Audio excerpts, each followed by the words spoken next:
क्या हुआ बेटा? अरे अम्मा, क्या हो गया? अरे अम्मा अब्बा सही नहीं है। क्यों, क्या कर दिया अब उन्होंने? बहुत ज्यादा कंजूस है अम्मा।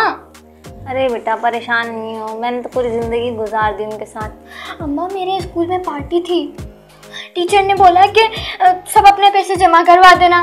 मैंने अब्बा से बात की और अब्बा ने मना कर दिया। अच्छा चल, तुम परेशान नहीं हो, मैं ड्रॉज में पैसे रखे हैं, तुम ले लो। वैसे पार्टी है किस चीज़ की? अम्मा पिकनिक पे जा रहे हैं तमाम क्लास वाले। अच्छा चल, तुम परेशान नहीं हो, ज़्यादा राज में पैसे ले लो। मैंने तो सारी ज़िंदगी बेटा तुम्हारे बाप की कंजूसी के साथ गुजार दी, अब बच्चों के साथ भी वो यही कर रहे हैं। तुम परेशान नहीं हो, जाओ तुम दराज में से लो, जाओ जाके जमा करवा कर। हाय मेरी प्यारी अम्मा। बच्चा, अम्मा ले लो ना। हाँ हाँ देख लो, हाँ, अब्बा तो कुछ नहीं कहेंगे। नहीं नहीं तुम जाओ, मैं बोल रही हूँ ना।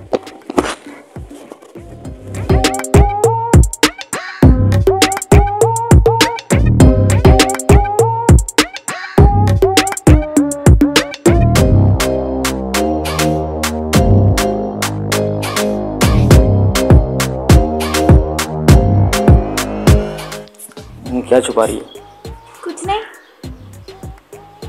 हटाओ, पाँव हटाओ। अब्बा कुछ नहीं है। पाँव हटाओ। अब्बा मैं बता। अब्बा अब्बा अब्बा कुछ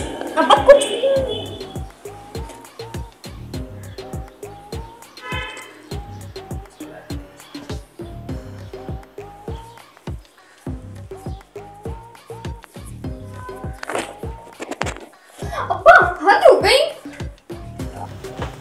बात सुने, जाके दूध ले आए, चाय पीने का दिल चाह रहा है। सुबह की चाय रखी हुई है ना? उससे आपको क्या मतलब? आप दूध ले आए ना, चाय बनाना है, शाम हो रही है। सुबह की चाय है? हाँ है। फिर क्या मसला है? मसला ये दूध नहीं है। दूध नहीं है? दूध है, रखा हुआ है अंदर। तो वो कम है ना, 2 चम्मच दूध है। जब सुबह की चाय है रखी हुई, क्यों मंगा रही हो दूध अब? भाई वो सुबह की चाय रखी हुई तो है, वो ही पियो ना। वो चाय मैं पीऊंगी? हाँ। बासी चाय है, मैं नहीं पी सकती। कैसे बासी है? क्यों तुम दूध मंगवा के मेरा खर्चा करवा रही हो? जब 2 चम्मच चाय में तुम डालोगी, जंगोरा हो जाएगा, कड़वाहट उसकी खत्म हो जाएगी। उसी को गर्म करके पिला दो, तुम भी पियो मैं भी पीऊँ।